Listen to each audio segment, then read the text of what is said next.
பணியை வந்து தாமதப்படுத்துது நிதி ஒதுக்காம. அப்புறம் முக்கியமான ஆய்வறிஞர் ஒருத்தரை பணியிட மாற்றம் செய்யறாங்க. இதெல்லாம் வந்து அதை டைல்யூட் பண்றதுக்காகத்தான் அப்படிங்கிறத எப்படி பார்க்குது?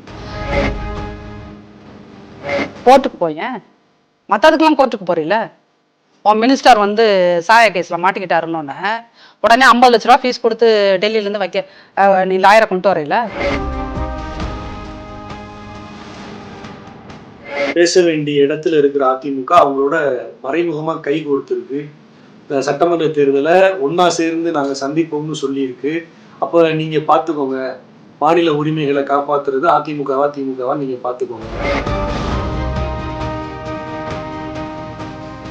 எப்பயுமே அதிமுக விளம்பர மாடல் அரசு கிடையாது. பல விஷயங்களையும் செய்யும். ஆனா எந்த விஷயங்களையும் நான் தான் செஞ்சேன் நான் தான் ரவுடி மாடல் ஃபாலோ பண்ணாது. அவங்க இலவச பேருந்து கொடுத்தோம், அதுல எஸ்சி பெண்கள் இத்தனை பேர் போனாங்க. எஸ்சி பெண்கள் போனவங்களை எல்லாம் நீ பார்த்து அவங்க என்ன கையில ஜாதி சர்டிஃபிகேட் வச்சுட்டு போனாங்களா? கம்யூனிட்டி சர்டிஃபிகேட் காட்டுமா, நீ எஸ்சி தானா? ஓகே. அதிமுக எந்த இடத்துலயாவது அரசியலமைப்பு சட்டத்தை மீறி முருகருக்கு மாநாடு நடத்துச்சா?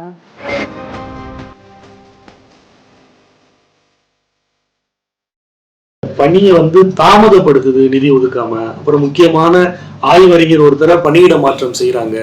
இதெல்லாம் வந்து அதை டைல்யூட் பண்றதுக்காகத்தான் அப்படிங்கிறத எப்படி பார்க்குறீங்க? சார், இந்த அவர் ஒருத்தரை வந்து அதிகாரி இயக்குனரை வந்து மாத்திட்டாங்க அப்படின்ற அது பர்பஸாக இதுக்கு பின்னாடி இப்படி இருக்குது. அதாவது பொய்யை 10 வாட்டி பேசுனா அது உண்மையாயிடும். இந்த கோயபல்ஸ் தேரியவே இவங்க எத்தனை வருஷத்துக்கு பின்பற்றுவாங்க. அது துறை ரீதியாக நடக்க வேண்டிய மாற்றம். நீ அவருக்கு முரசொலியில் ஒரு காலமுக்கு இதுக்காக கட்டுரை எழுதிட்டேங்கிறதுக்காகலாம் அது நிர்வாக ரீதியாக நடக்கின்ற விஷயங்களை செஞ்சுருக்கணும். இன்கேஸ் மத்திய அரசு வந்து அவரை பர்பஸாக மாற்றிருக்கு, இந்த ப்ராஜெக்ட்லேருந்து மாற்றிருக்கு அப்படின்னா அவர் வந்து கோர்ட் அப்ரோச் பண்ண முடியும். நீ உக்காந்து முரசொலியில் எழுதிட்டு இருக்கேல வீணா 1.5 பக்கம் காலம் அதுக்குன்னு போட்டு செய்தி போட்டுருக்கேல, கோர்ட்டுக்கு போயேன், மற்றதுக்கெல்லாம் கோர்ட்டுக்கு போறீல. உன் மினிஸ்டர் வந்து சாயா கேஸ்ல மாட்டிக்கிட்டாருன்னு உடனே 50 லட்ச ரூபா ஃபீஸ் கொடுத்து டெல்லியிலேருந்து வைக்க நீ லாயரை கொண்டு வரையில. இதுக்கு கோர்ட்டுக்கு ஏன் போக மாட்டேங்கிற? சும்மா சத்தத்தை கிளப்புறது இவங்களோட வேலை. என்னன்னா, இது ஒரு காலி பெருங்காய டப்பா. இந்த டப்பா வந்து 5 வருஷம் ஆட்சி செஞ்சாலும் அதை சொல்றதுக்கு ஒன்றும் விஷயம் இல்லை. என்னன்னா, உடனே அதுக்குள்ள கீழடிங்கிற ஒரு கல்லை போட்டு டப்படான்னு ஆட்டுது. இப்போ ஆட்டதான் என்ன ஆகுதுன்னா, அதுக்கு எல்லாம் எதிர்வினையா மாறிக்கிட்டு இருக்கு. இப்போ நாங்கள் அதிமுக 1000 விஷயங்களை செஞ்சது. இப்போ உங்களுக்கு தெரியுமா, வந்து இங்கே எக்மோரில் இருக்கிற மியூசியத்தை வந்து நேஷனல் மியூசியம் ஆக்கினதை வந்து எடப்பாடியார் அவர்கள் தான்ற விஷயம் மக்களுக்கு தெரியுமா? இப்போ இவங்க தான் எங்களை சொல்ல வைக்கிறாங்க 1000 விஷயங்கள். எப்பயுமே அதிமுக விளம்பர மாடல் அரசு கிடையாது. பல விஷயங்களையும் செய்யும். ஆனால் எந்த விஷயங்களையும் நான் தான் ரவுடி மாடல் ஃபாலோ பண்ணாதது. அது எங்களுடைய ஸ்டைலும் கிடையாது. பிகாஸ் நாங்கள் இங்கே 5 வருஷம் எதுக்கு மக்கள் ஓட்டு போட்டு உட்கார வைக்கிறாங்க? எதுக்கு 10 வருஷம் கண்டினியூஸாக 2 பீரியட் உட்கார வைக்கிறாங்க? நீங்கள் நல்லா செய்வீங்கன்ற ஒரு நம்பிக்கையில் தானே உட்கார வைக்கிறாங்க. அப்போ வந்தோம், கடமையை செஞ்சோம், போகிறோம் அப்படிங்கிறது தான் இந்த அதிமுகங்கிற கட்சியோட இயல்பே. அதுதான். இவங்க இந்த ஒத்த ரூபாய்க்கு ஒரு பஸ்ஸை விட்டுட்டு 3000 பஸ்ஸு ஓட வேண்டிய இடங்களில் 1700 பஸ்ஸை விட்டுட்டு 1300 பஸ்ஸை உடைச்சிட்டாங்க. அதை ஒழிச்சாச்சு. இப்போ இந்த 1700 பஸ் ஓடுறதுல நாங்கள் இலவச பேருந்து கொடுத்தோம், அதில் எஸ்சி பெண்கள் இத்தனை பேர் போனாங்க. எஸ்சி பெண்கள் போனவங்களெல்லாம் நீ பார்த்து அவங்க என்ன கையில் ஜாதி சர்டிஃபிகேட் வச்சுட்டு போனாங்களா? கம்யூனிட்டி சர்டிஃபிகேட் காட்டுமா, நீ எஸ்சி தானா? ஓகே அப்படின்னு டிக் பண்ணிட்டு இருந்தாரு. அதுதான் கண்டக்டரோட வேலையா? அப்போது நீங்கள் என்னன்னா, அந்த பொய் பிரச்சாரங்கள் எதை எடுத்தாலும் பொய். அங்கே எங்கேயோ சவுத் ஆஃப்ரிக்காவில் இருக்கிறவங்கள்ட்ட போய் உன் ஃபோட்டோவை கொடுத்து பாராட்டினான்னா அது ஒரு பொய். எதை வாயை திறந்தா பொய்னா அது கருணாநிதி காலத்தில் வெறும் நியூஸ் பேப்பரை மட்டும் மக்கள் நம்பிய காலத்தில் நீ என்ன பொய் சொன்னாலும், கருணாநிதி என்ன பொய் சொன்னாலும் அது பழிச்சிச்சு. இன்னைக்கு நீ என்ன பொய் சொன்னாலும் அது பொய்யா உண்மையான்னு கண்டுபிடிக்கிறதுக்கு ஜஸ்ட் 60 செகண்ட்ஸ் போதுமா இல்லையா? அப்போ இந்த காலத்தில் வந்துட்டு நீ டான்சானியாவில் கூப்பிட்டாங்க, அங்கே பாராட்டினாங்க. எதுக்கு இந்த ஏமாற்று வேலை? அப்படி ஒரு ஏமாற்று வேலை தான் இந்த கீழடிங்கிறது. சரி, இன்கேஸ் இன்னொரு விஷயம் என்னன்னா, இதை வந்து மத்திய அரசு தான் வெளியிடணுங்கிறல்ல, மாநில அரசுக்கான உரிமையே இதில் இருக்குது. இவங்க இப்படிதான் எல்லாத்தையும் மத்திய அரசுன்னு சொல்லி மாநில உரிமை எல்லாத்தையும் கொண்டு போய் அவங்க கையில் கொடுத்துறது. ஏற்கனவே வந்து அந்த சாராயம் பிரச்சனை வந்தபோது சாராயத்தை வந்து நீங்கள் வந்து மதுவை ஒழிக்க வேண்டும் என்று மத்திய அரசு சட்டம் போடணும்னாங்க. அது மாநில அரசோட பட்டியலில் இருக்குது. இப்படி மாநில அரசு பட்டியலில் இருக்கின்ற அனைத்து உரிமைகளையும் கொண்டு போய், ஏன்னா அங்கே இருக்கிறது எல்லாம் மூடர் கூடம், அறிவில்லாத முண்டங்கள், இதெல்லாம் கொண்டு போய் நீ வச்சுக்கோ, எல்லா உரிமையும் நீ வச்சுக்கோ. நீங்கள் இப்படி தான் கொண்டு போய் கருணாநிதி வந்து இதை உங்களுடைய தீவை அங்கே கொடுத்தாரு, கட்சத்தீவை அங்கே கொடுத்துட்டு வந்தார். இப்படி தான் வந்து கல்வி பொதுப்பட்டியலில் இருந்தது கொண்டு போய் மத்திய அரசிட்ட கொடுத்துட்டு வந்தீங்க. இந்த மாதிரி மாநில உரிமைகள் எல்லாத்தையும் விற்கிறது தான் வேலை. இவங்க 5 வருஷம் வந்தால் ஒன்றும் நிலத்தை வைப்பாங்க சார், இல்லைன்னா மாநில உரிமைகளை கொண்டு போய் மத்திய அரசிட்ட விற்றுட்டு வருவாங்க. இது எல்லாத்தையுமே விற்கிற கட்சி, விற்று இவர்கள் சொத்து சேர்த்து கொள்வதற்கு தான். அப்போ இவர்களுக்கு கீழடி என்கின்ற வார்த்தையை உச்சரிப்பதற்கான எந்த தகுதியும் இல்லை. உங்களுக்கு அரசியல் செய்கிறதுக்கு எந்த விஷயம் இல்லைன்னா, இப்போ இந்த வாரம் கீழடி கிடச்சிருக்கா, அடுத்த வாரம் ஏதாவது ஒன்று புதுசாக ஆரம்பித்து அப்புறம் எங்கள்கிட்ட அம்பலப்பட்டு போவாங்க. இப்போ கீழடிங்கிற ஒரு விஷயத்தை நீங்கள் பேச ஆரம்பித்தோன்னு தான் கீழடிங்கிற ப்ராஜெக்ட்டுக்கு நாங்கள் எவ்வளோ நிதி, அதிமுக காலத்தில் எடப்பாடியார் அவர்கள் எவ்வளோ நிதி ஒதுக்கினாங்க, என்னென்ன வேலை நடந்துச்சு, இதெல்லாம் நாங்கள் சொல்கிறதுக்கான ஒரு வாய்ப்பு கிடைச்சிருக்கு எங்களுக்குமே. ஏன்னா அதுக்கு முன்னாடி நாங்கள் செஞ்சதெல்லாம் இப்படி டாம்பிகமாக சொல்லிக்கிட்டே இருக்கணுன்றதெல்லாம் தோணலை. இப்போ நீங்கள் தான் வந்து அவர் கீழடி நாயகர் அப்படிங்கிற ஒரு விஷயத்தை நாங்கள் சொல்லணுன்றதை அந்த வகையில் நம்ம அந்த மூடர் கூடத்துக்கு ஒரு நன்றியும் சொல்லிக்கணும். ஏன்னா சும்மா இருந்தவங்கள கொஞ்சம் இன்ஸ்டிகேட் பண்ணி விட்றதுக்காக ஒரு நன்றியும் சொல்லிக்கணும். ஸோ அதனால் கீழடி பற்றி பேசுவதற்கு ஸ்டாலின் அவர்களுக்கோ உதயநிதி அவர்களுக்கோ அந்த துறையில் இருக்கின்ற யாருக்குமோ, அங்கே அமைச்சராக இருக்கின்ற யாருக்குமே கீழடி பற்றி பேசுவதற்கு அந்த திமுகவில் இருக்கிற தொண்டர்களுக்கு கூட இதற்கான தகுதி கிடையாது. இது முழுக்க அதிமுகவின் செயல்பாடு, இந்த தமிழ் மண்ணின் மீது கொண்ட பற்றால் எடப்பாடியார் அவர்கள் செய்த மிகப்பெரிய சாதனை. அதனால் இதில் வந்து ஸ்டாலின் என்ன கிளைம் பண்ணிக்க முடியும் சொல்லுங்க? ஸோ அதனால் இவங்க வந்து அப்படி கிளைம் பண்ணுறாங்க அப்படின்னா அது ஒரு வெற்று அரசியலுக்காக தான். இப்போ மாநில உரிமைகளை பாதுகாப்பதற்காக ஒன்றிய அரசாங்கத்தை எதிர்த்து பேச வேண்டிய இடத்துல இருக்கிற அதிமுக அவங்களோட மறைமுகமாக கை கோர்த்துருக்கு. இந்த சட்டமன்ற தேர்தலை ஒன்றா சேர்ந்து நாங்கள் சந்திப்போம்னு சொல்லியிருக்கு. அப்போ நீங்கள் பார்த்துக்கோங்க, மாநில உரிமைகளை காப்பாற்றுறது திமுகவா நீங்கள் பார்த்துக்கோங்க அப்படின்னு மக்கள்கிட்ட திமுகலேருந்து கிளைம் பண்ணுறாங்க. ஒரு அதிமுக ஐடி பொறுப்பாளர் என்ன பதில் சொல்லுவாங்க? சார், அதிமுக பாஜகவோட போன முறை கூட்டணி ஆட்சி நடத்தியது.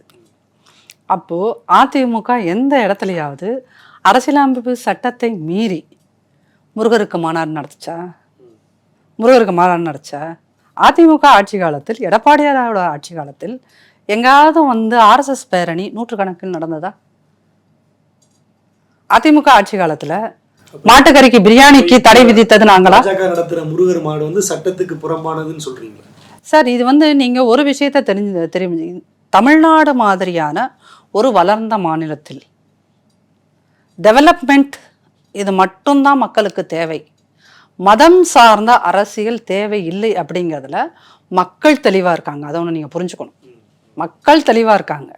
ஏன்னா இது வந்து இன்னைக்கு சென்னை அப்படிங்கிறதுக்கு முன்னாடி மெட்ராஸ் மாகாணமாக ஆங்கிலேயர் ஆட்சி காலத்தில் இருந்த காலகட்டத்திலிருந்து நம்மளுடைய மக்கள் டெவலப்மெண்ட்டோட ஒரு வளர்ச்சி, அது கல்வியாக இருந்தாலும், பொது சுகாதாரமாக இருந்தாலும், பெண் கல்வியாக இருந்தாலும், எல்லா விஷயங்கள்லையும் பெரிய பெரிய இண்டஸ்ட்ரீஸ் இங்கே வந்ததுலையா இருக்கட்டும், நூற்பாலைகள்லாம் நிறைய கோயம்புத்தூரில் வந்தது. அப்போ இந்த மாதிரி டெவலப்மெண்ட்டாக பார்த்த மக்கள், வளர்ச்சியை பார்த்த மக்கள், 3 வேளை சாப்பாட்டுக்கு வந்து உறுதி கிடைக்க பெற்ற மக்கள், வளர்ச்சியை அடுத்த கட்டம் என்ன கொண்டு போகிறதுங்கிறது தான் பார்ப்பாங்களே ஒழிய, இங்கே வந்து முருகரை வச்சோ இல்லை வேற என்ன அடுத்து ஏதாவது ஒரு புது கடவுளை வச்சோ இங்கே யாரும் அரசியல் செய்ய விரும்ப மாட்டார்கள். அது அரசியலுக்காகத்தான் பேசுகிறாங்க. ஆனால் மதத்தை வச்சு அரசியல் செய்கிறத விட நம்ம குழந்தை குட்டியை படிக்க வைக்கிறது தான் அடுத்த ஜென்ரேஷன் பிரைட்டாக இருப்பதற்கான வழி அப்படிங்கிறத இங்கே எல்லாருமே 70% ஆஃப் பீப்புள் அதை உணர்ந்துட்டாங்க. அப்போ அவங்கள்ட்ட வந்துட்டு நீங்கள் முருகர், இன்னைக்கு பாஜக வந்து முருகர்னு சொல்லுதுன்னு வச்சுக்கோங்க, அதுக்கு ஃபஸ்ட்டு அடித்தளம் போட்டு கொடுத்தது யாரு? சார், நீங்கள் ஒரு தனிப்பட்ட இயக்கம், ஒரு கட்சி இல்லை வேற ஒரு பக்தி இயக்கம் போய் ஒரு கடவுளை வச்சு சாமி கும்பிடுதுன்னா ஓகே, நீங்கள் அதை வச்சு நீங்கள் மாநாடு நடத்துங்க, என்ன வேணாலும் பண்ணிக்கலாம். ஆனால் ஒரு அரசாங்கம் இருக்கு இல்லையா, அறநிலையத்துறை, உங்களுக்கு அரசியலமைப்பு சட்டத்தோட முதல் பக்கத்தில் என்ன போட்டிருக்குது? நாங்கள் மதச்சார்பின்மை நாடு இது இந்தியா அப்படின்னு போட்டிருக்கு. நீங்கள் மதச்சார்பின்னு போட்டேன்னா அப்போ நீ அங்கே முருகனுக்கு மாநாடு நடத்தினால் அப்போ நீங்கள் வந்து நாளைக்கு வந்து இயேசுசாமிக்கு நடத்துவீங்களா? அதுக்கடுத்த நாள் போய் அல்லாவுக்கு நடத்துவீங்களா? நடத்திருக்கணும்ல. அப்போது இதில் வேற ஒரு பெரிய, அதாவது இந்த டிஎம்கே காரங்களை நம்ம ஏன் முட்டாள்கள் அப்படின்னு சொல்கிறோன்னா, தமிழரசின்னு ஒரு முன்னாள் அவங்க அமைச்சர், ஆதிதிராவிட நலத்துறை அமைச்சராக கருணாநிதி பீரியட்ல இருந்தவங்க, இப்போ சட்டமன்ற உறுப்பினர், மானாமதுரை சட்டமன்ற உறுப்பினர்.